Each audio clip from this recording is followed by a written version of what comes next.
The Galactic Concordance Summit drifted in the silent dark above Viridia Prime, a massive ring-shaped station built by dozens of species over centuries.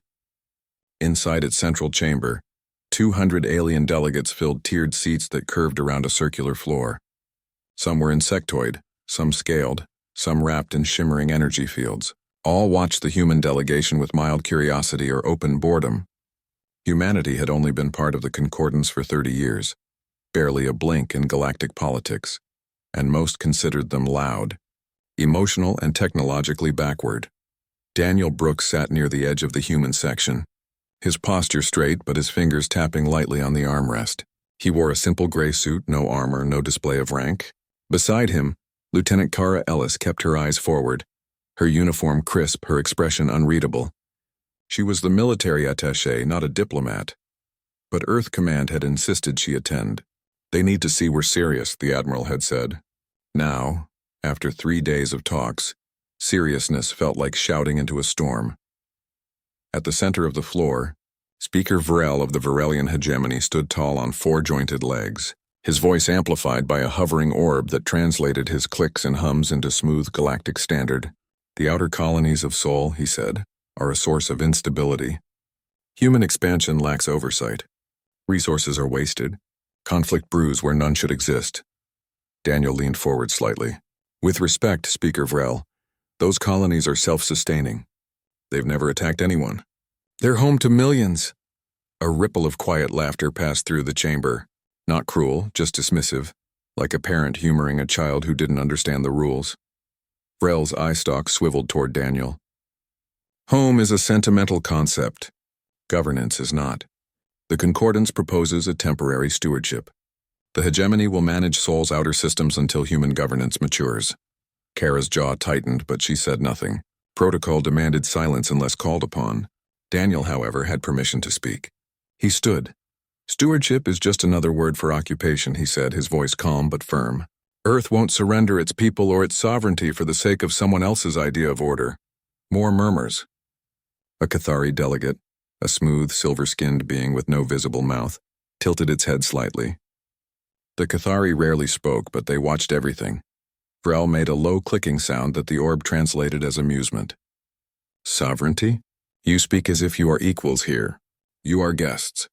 Your species barely survived its own wars. You joined the Concordance begging for protection. Now you lecture us on rights."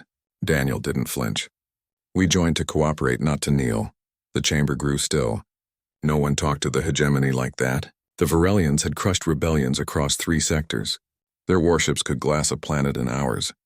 And yet this human, this soft-skinned mammal from a backwater system stood his ground. The Cathari delegate finally spoke, its voice a soft chime. "The proposal infringes on Article 12 of the Concordance Charter. Voluntary membership includes territorial integrity." A few delegates shifted. The Cathari were neutral, but their words carried weight. Varel's eye stalks twitched. "The Charter also allows for emergency measures in cases of systemic risk," he countered. "Human colonies trade with unaligned factions. They harbor dissidents. This is not speculation, it is documented." Daniel knew the reports. Some colonists had traded medical supplies with the Free Systems Alliance, a loose group of breakaway worlds. Others had sheltered refugees from hegemony purges. But calling that systemic risk was a stretch meant to justify control. He looked around the chamber. Most faces showed indifference. A few looked bored. None looked ready to defend Earth. That was the moment he realized the truth. No one here cared if humanity lost its colonies. To them, humans were useful for labor, raw materials, and occasional entertainment with their dramatic emotions. But they were not equals. Not really. He turned to Kara. She met his gaze and gave the tiniest nod. She understood. Daniel took a breath. Then he stepped back from the delegation bench, turned, and walked toward the exit. Kara stood immediately and followed without hesitation. Gasps rose in the chamber. A human walking out of a concordance session? Unheard of. Protocol demanded formal withdrawal, written notices, weeks of procedure. Not just leaving. Varel's voice boomed. Human envoy. You cannot simply depart. Daniel didn't stop. He reached the arched doorway, paused for just a second, and said loud enough for all to hear, "We're done explaining why we deserve to exist." Then he walked out. Kara at his side, boots clicking on the polished floor, echoing in the sudden silence. Behind them, the chamber erupted, not in outrage, but in confused chatter. Some laughed. Others shook their heads. The Cathari delegate remained still, watching the empty doorway. Outside, the corridor was quiet. Soft lights glowed along the walls. Daniel exhaled, his shoulders dropping slightly. "You think they'll come after us?" Kara asked. "Not right away," he said. "They'll assume we're bluffing. That we'll crawl back tomorrow with an apology." She smirked. "Let them think that." They walked to the human shuttle bay in silence.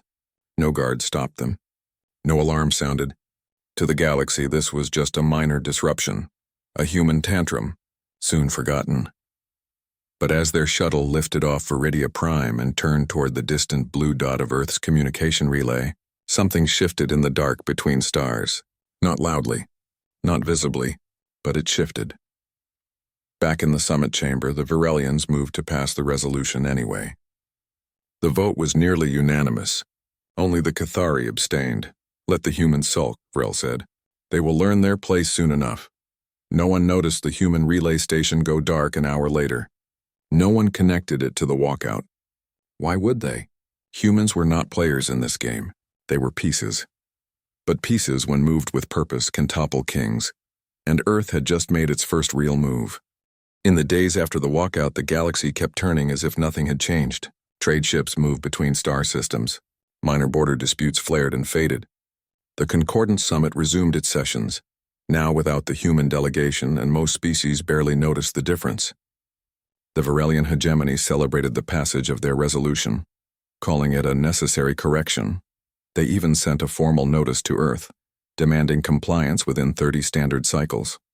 No reply came, but beneath the surface things were shifting. Human freighters that usually plied the lanes between Mars, Titan, and the Belt colonies began vanishing from public tracking grids. At first, traders assumed delays or maintenance, then entire convoys stopped reporting in. Not destroyed, just gone, silent. When a Cathari scout vessel drifted near the edge of Sol space to investigate, its long-range sensors found nothing unusual. No warships, no energy spikes, just empty space where human activity used to hum like a steady heartbeat. On Earth, cities carried on as normal. People went to work, children went to school, and the news networks debated everything from weather patterns to sports. But deep underground, in bunkers beneath the Rockies and the Himalayas, and inside shielded domes on the Moon and Mars, a different kind of work had begun. Engineers, scientists, and military officers moved with quiet urgency. Orders came not from politicians, but from a joint command council led by Admiral Louis Grant, a man who rarely spoke in public, but whose name carried weight in every human fleet. Lieutenant Kara, Ellis stood on the observation deck of Luna Command, watching as robotic arms assembled the final segments of a massive orbital array. It looked like a ring of dark metal petals, each one humming with stored energy. This was Project Aegis, a defense network conceived decades ago after the first alien contact. It was never meant for offense. It was meant to say one thing clearly: touch us and you will regret it. Captain Maya Ruiz, commander of the UNS Resolute, reviewed tactical simulations in a dimly lit briefing room. Her crew had been recalled from shore leave. All leave was canceled. Every ship in the Sol defense fleet was undergoing silent upgrades, new shield harmonics, neural-linked targeting systems, and stealth coatings that bent light and sensors alike. None of it was flashy. None of it screamed war. But together it made human vessels far deadlier than any alien intelligence estimated. Back on Viridia Prime, the Virelians grew impatient. Their deadline passed with no word from Earth. Their ambassador demanded answers from the Concordance. "The humans are in violation of galactic law," he declared. "They must be brought to heel." The Cathari, ever watchful, sent a quiet query to their deep space listening posts. One report came back. All human long-range comms had gone dark. Not jammed, not scrambled, just off, as if Earth had closed its doors and turned off the lights. That worried them. Meanwhile, on Mars, Governor Eli Stone addressed the Free Colonies Council in a secure bunker beneath Olympus Mons. Earth didn't walk out because they were angry, he told the room of tense faces. They walked out because they knew what was coming, and they're getting ready. A young engineer raised her hand. "Ready for what?" For the moment, the galaxy realizes we're not prey, Eli said. No one laughed. In the outer system, near the icy rings of Neptune, a lone human repair station powered down its transmitters and sealed its hatches. Its crew activated hidden thrusters and drifted into the shadow of a dwarf planet. They had new orders: observe, report, and if fired upon, vanish without a trace. The galaxy still thought humans were weak. They remembered old footage of Earth's wars: tanks in deserts, jets in cloudy skies, soldiers shouting in muddy trenches. They didn't know about the quiet labs where gravity manipulation had been mastered, or the AI cores that could predict enemy movements 3 steps ahead. They didn't know that human backwardness was partly by choice, a refusal to rely too heavily on machines that could be hacked or turned against them. What the aliens saw as simplicity was actually discipline. On Luna, Kara met with Admiral Grant in a room with no windows. A star map glowed between them, dotted with red markers where Varelian patrols had begun probing the edges of human space. "They're testing us," Grant said, "seeing if we'll flinch." "We won't," Kara replied. "They think silence means fear. It means we're done talking." Grant nodded. He tapped a command into his wrist pad. Across the Sol system, dormant satellites blinked awake. Hidden drone nests in the asteroid belt powered up. The Aegis array completed its final calibration. Earth's defenses were no longer scattered or reactive. They were linked, one mind, one will. Still, the galaxy saw nothing. Human ships didn't swarm to the borders. No fiery speeches were broadcast. Earth just went quiet. And that silence began to unnerve even the boldest. A Varelian trade envoy passing near Jupiter reported strange sensor ghosts, brief flickers that vanished when scanned. His superiors dismissed it as solar interference, but the pilot logged it anyway. Something felt wrong. On Titan, a human mining outpost rerouted its power grid into hidden capacitors. On Ceres, food stockpiles were moved underground. On Earth, coastal cities ran evacuation drills under the guise of natural disaster preparedness. No panic, no chaos, just calm, practiced readiness. Daniel Brooks, now back in Geneva, met with the civilian council. They were nervous. "What if they attack?" one asked. "Then they'll learn what we've built while they weren't looking," Daniel said. He didn't sound angry. He sounded certain. Far out in the Oort cloud, the UNS Resolute floated in perfect stillness. No engine glow, no comms chatter, just a dark shape in the endless night waiting. The Cathari sent another message, not to Earth but to their own high command. "Recommend extreme caution regarding Sol. Human behavior indicates strategic withdrawal, not surrender."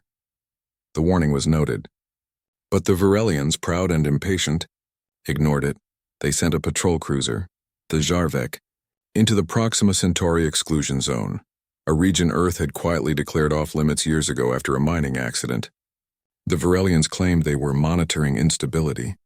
In truth, they wanted to see if humans would respond. The Jarvek crossed the boundary at dawn local time on Mars. It never sent a signal back. No explosion. No distress call. Just silence. When the Varelian command tried to hail it, there was no answer. For the first time, a flicker of doubt crossed the hegemony's confidence. But they still didn't understand. They thought humans were hiding. They didn't realize humans were ready.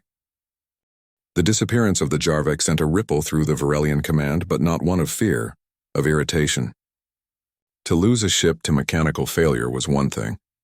To lose it without explanation in what they still saw as empty space was an embarrassment. The hegemony's High Marshal ordered a full investigation, but more importantly, he demanded a show of strength. If humans thought they could vanish Varelian vessels without consequence, they were mistaken. Within days, a task force of 3 cruisers gathered near the Alpha Centauri relay point, just outside the declared human exclusion zone. Their mission was simple: enter the zone, broadcast a formal demand for answers, and if no response came, fire a warning shot across the nearest human outpost. Proxima Station, a small research and refueling hub orbiting a dead moon. It was not a military target, but it was visible. And visible meant message. Back on Earth, the moment the Varelian fleet moved, alarms sounded in silent rooms. Admiral Louis Grant watched the data stream from Luna Command. "They're not here to talk," he said. "They're here to prove they can." Kara Ellis stood beside him. Let them try. On the edge of the system, near the frozen wastes of the Oort cloud, the UNS Resolute powered up its core. Captain Maya Ruiz sat in the command chair, her hands resting lightly on the armrests. Her crew moved with calm precision. No shouting, no panic. They had trained for this moment for years. "Bring us out of shadow," she said. The Resolute's engines glowed faintly as it shifted from passive drift to active thrust. Its hull, coated in adaptive stealth material, remained nearly invisible to standard scans. Only when it was close enough did it broadcast a single, clear signal on all open channels. "This is Captain Maya Ruiz of the United Sol ship Resolute. You are approaching a declared human defense perimeter. Turn back now." The Varelian commander, Captain Zorvac, scoffed. His ship, the Iron Maw, was twice the size of the Resolute and bristling with plasma cannons. He had faced rebel fleets and pirate armadas. A single human destroyer was nothing. "Identify your authority," Zorvac replied, his voice thick with contempt. "I speak for Sol Command," Maya said. "And I am your only warning." Zorvac turned to his weapons officer. "Fire a low-yield burst across their station. Let them feel our presence." Before the order could be carried out, something strange happened. The Resolute vanished from their targeting screen. Not cloaked, gone. Then, without warning, all three Varelian cruisers lost control of their weapon systems. Alarms blared. Consoles flickered. Navigation failed. Life support remained, but everything else, engines, comms, targeting, went dark. No explosions. No beams of light. Just sudden, total silence from their own machines. On the Resolute's bridge, Maya watched the data flow. Neural pulse deployed. All enemy systems neutralized. No casualties reported. Her engineer nodded. "They'll reboot in 90 minutes. Maybe less if they bypass safety protocols." "Good," Maya said. "They'll have time to think." She ordered the Resolute to reposition 10,000 kilometers away, facing the crippled fleet. Engines off, weapons cold. A silent sentinel. On Proxima Station, the human crew held their breath. They had seen nothing, no flashes, no shockwaves. Just the Varelian ships going still like statues in space. News of the incident spread faster than light. Within hours, every major species in the Concordance knew. 3 Varelian warships had been disabled by 1 human vessel, without a single shot fired in anger. The Cathari sent a priority message to their council. "Human technology exceeds all known assessments. Recommend immediate diplomatic outreach." Even the Varelians were stunned. Zorvac, once arrogant, now sat in his darkened bridge, staring at the unmoving shape of the Resolute on his backup optical feed. He tried to hail them again. This time Maya answered. "You came here to prove you could hurt us," she said. "Instead, you proved we don't need to hurt you to stop you. Leave this system. Do not return." Then the channel went dead. Zorvac wanted to rage, to order his engineers to override the shutdown, but his first officer stopped him. "If they can shut us down once, they can do it again, and next time they might not leave life support running." The truth settled over the bridge like cold fog. They had been outmatched not by force but by precision, by control. Slowly, painfully, the Varelian fleet powered back up. One by one, their engines sputtered to life. They turned away from Proxima Station and limped back toward hegemony space, their pride shattered. On Viridia Prime, the summit chamber fell into stunned silence when the report arrived. Delegates who had laughed at Daniel Brooks now exchanged uneasy glances. The humans hadn't just defended themselves, they had done it in a way that left no room for retaliation. No blood meant no justification for war. No wreckage meant no proof of aggression. Just a clean, undeniable demonstration of power. Daniel, watching the news from Geneva, didn't smile. He knew this wasn't victory. It was just the beginning. Kara stood on Luna's surface looking up at the stars. "They'll either back down," she said to no one in particular, "or they'll come back with everything they have." Admiral Grant joined her. "Let them come. We've been waiting." In the outer colonies, morale shifted. Miners on Ceres raised the human flag over their comms tower. Engineers on Titan shared encrypted messages filled with quiet pride. For the first time in decades, humans didn't feel like guests in the galaxy. They felt like they belonged, and they would not be pushed aside. The Resolute remained on station for 3 more days, a silent guardian. Then, as quietly as it had appeared, it vanished back into the dark. But the message remained. The galaxy had tested humanity, and humanity had answered, not with fury, but with calm, with skill, and with a warning that echoed louder than any explosion. From that moment on, no one doubted that humans could fight. The real question now was whether anyone dared to try. The news of the Varelian fleet's humiliation spread like a shockwave through the galaxy. Species that had long lived under the shadow of the hegemony began to whisper in corridors and encrypted channels. If humans, once seen as fragile, emotional, and backward, could stop 3 Varelian cruisers without firing a single weapon, what else could they do? More importantly, what did this mean for the balance of power? On Viridia Prime, the summit chamber became a place of tension instead of routine. Delegates from smaller systems, many of whom had lost colonies or trade rights to Varelian stewardship, now watched the hegemony with new eyes. The Cathari, always cautious, sent a diplomatic shuttle toward Luna, requesting a private meeting. They did not ask for terms. They asked for understanding. Back in Sol space, Earth did not celebrate. There were no parades, no victory speeches. Instead, work intensified. Shipyards around Mars and the Belt ran 24 hours a day. New sensor nets bloomed in the void between Jupiter and Saturn. The Aegis array hummed with constant readiness. Every human world, from the domes of Venus to the ice tunnels of Europa, locked into a single defense grid. It was not fear that drove them. It was clarity. Daniel Brooks received the Cathari envoy in a quiet room on the moon. No guards. No cameras. Just 2 beings sitting across a plain table. The Cathari representative, a being named Syl, spoke in soft chimes. "We do not wish to be your enemy," it said. "We wish to know, what do you want?" Daniel leaned forward. "We want to be left alone. But if that's not possible, we want a seat at the table. Not as a junior member, but as an equal. And we want every species to have that same right, no matter how small." Syl was silent for a long moment. Then it nodded. "The hegemony will not accept this. Then they'll have to deal with the consequences," Daniel said. Meanwhile, the Martian free colonies activated their joint defense pact with Earth. Governor Eli Stone stood before the Colony Council and announced full military integration with Sol Command. "We are not separate," he told them. "We are one people. And today we stand together." Even neutral systems took notice. The Helios Trade Consortium, a loose alliance of merchant worlds, began rerouting their convoys through human-secured lanes. "Your space is safer," their lead envoy admitted over a secure call to Luna Command. "Your word is good. Your tech is quiet but strong." The Varelians, humiliated and furious, tried to rally support. They called an emergency session of the Concordance, demanding sanctions against Earth for unprovoked aggression. But this time, the response was different. Half the delegates remained silent. Several openly questioned the Varelian version of events. One small reptilian species from the Grick sector even stood and said, "If disabling weapons without killing is aggression, then we welcome more of it." The hegemony had lost the room. Still, they would not back down easily.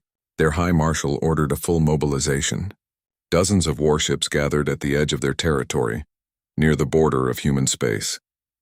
They would not send a small patrol this time. They would send a fleet large enough to crush any resistance. But before they could move, something unexpected happened.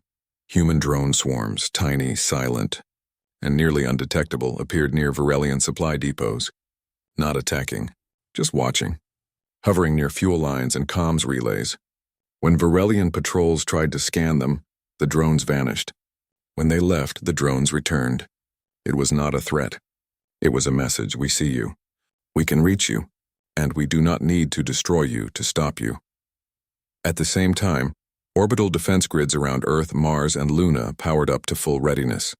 Not with blaring alarms, but with a quiet shift in energy signatures that every major intelligence agency in the galaxy could detect. Human shipyards launched new vessels.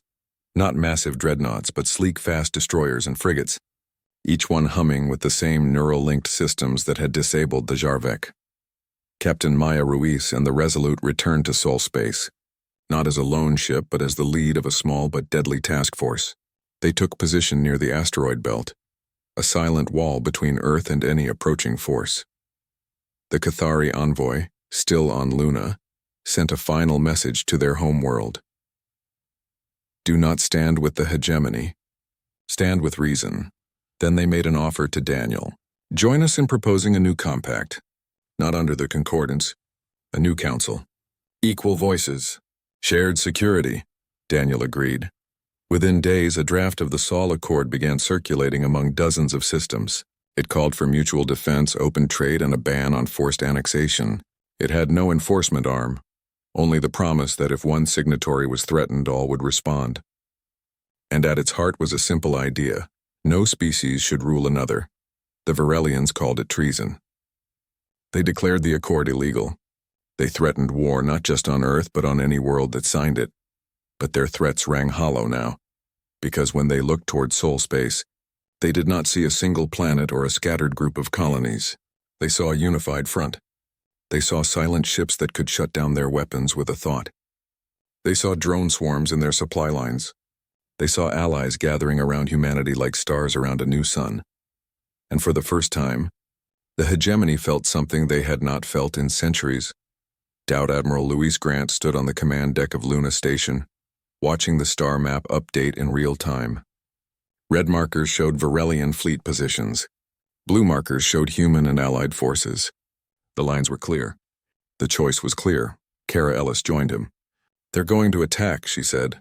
"Maybe," he replied. "Or maybe they'll finally understand that some lines shouldn't be crossed." On Earth, people went about their lives. But in their homes, in their schools, in their workplaces, there was a quiet pride. They were no longer the galaxy's afterthought.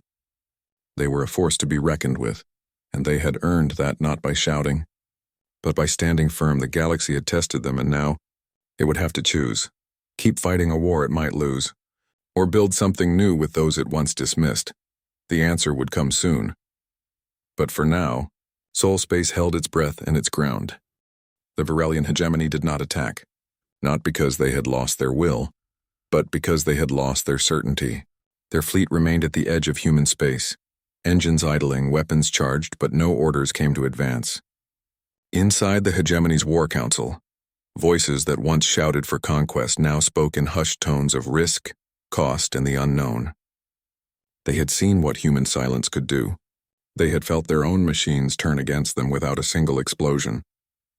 And they knew deep in their rigid hierarchy that a war with Earth would not be quick, clean, or guaranteed. Instead, a message came, not from the High Marshal but from a lesser envoy, one with enough rank to speak but not enough to commit.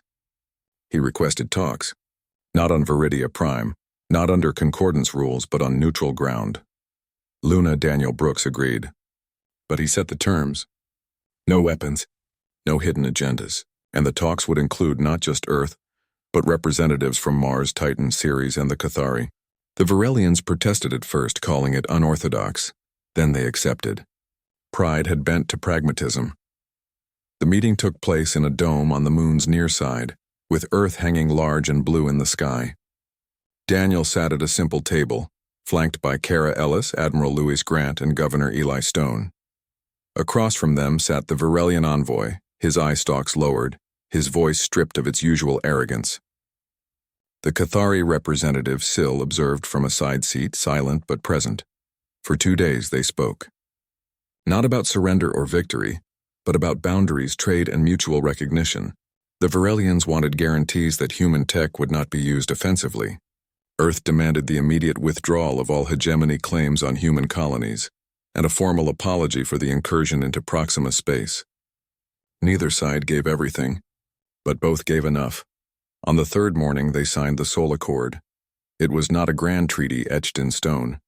It was a digital document, signed with biometric seals witnessed by dozens of species who had quietly joined the effort. The accord recognized Earth and its colonies as sovereign. It banned forced annexation. It created a new council, small, agile, and built on consensus, not dominance. And it placed humanity not at the bottom, not at the top, but at the table as equals. As the signing ended, the Varelian envoy stood. "This does not mean we trust you," he said. Daniel nodded. "It means we don't have to." Outside the dome, alien shuttles waited. Delegates from over 40 systems had come to witness the moment. Some had once mocked humans. Others had hidden their support. Now they lined up to offer formal recognition, trade pacts, and defense pledges. The galaxy was changing, not with a bang, but with a handshake. In the weeks that followed, the Varelian fleet withdrew. Human drone swarms vanished from supply lines. The Aegis array powered down to standby. Life in Sol space returned to a new kind of normal, one where humans no longer had to prove their worth, because the galaxy had already seen it. Captain Maya Ruiz brought the Resolute back to dry dock near Mars. Her crew was given leave, but few took it. They preferred to stay near their ship, near their people, near the quiet pride of what they had done. No medals were struck, no statues raised, but in every human child's classroom, in every colony's public square, the story was told, how Earth walked away from a table that refused to see them and forced the galaxy to build a better one. Daniel Brooks returned to Earth, not as a hero but as a man who had done his duty. He walked through Geneva's streets without fanfare. People nodded as he passed, not out of awe but respect. They knew what had been risked. They knew what had been won. Kara Ellis stood once more on Luna's surface looking up at the stars. This time she smiled. The silence out there no longer felt like emptiness. It felt like possibility. Admiral Grant retired soon after, handing command to a new generation. His final order was simple: stay ready, but never eager. The Cathari became Earth's closest allies, not through force, but through shared values. They exchanged knowledge, not weapons. They built joint observatories on distant moons, watching the galaxy not as rivals, but as partners. And the Concordance? It did not collapse, but it changed. Smaller species, once ignored, now spoke with louder voices. The old ways of dominance gave way to cooperation. It was slow. It was messy, but it was real. Years later, when new species joined the galactic community, they were told the story of the humans who walked out of peace talks and how the galaxy instantly regretted letting them go. Not because humans were the strongest, but because they were the most stubborn. They refused to be erased. They refused to kneel. And in doing so, they reminded everyone that peace is not given. It is earned, defended, and rebuilt when broken. Earth never sought to rule the stars. It only asked to belong among them. And in the end, that was enough. The stars, once indifferent, now listened when humans spoke.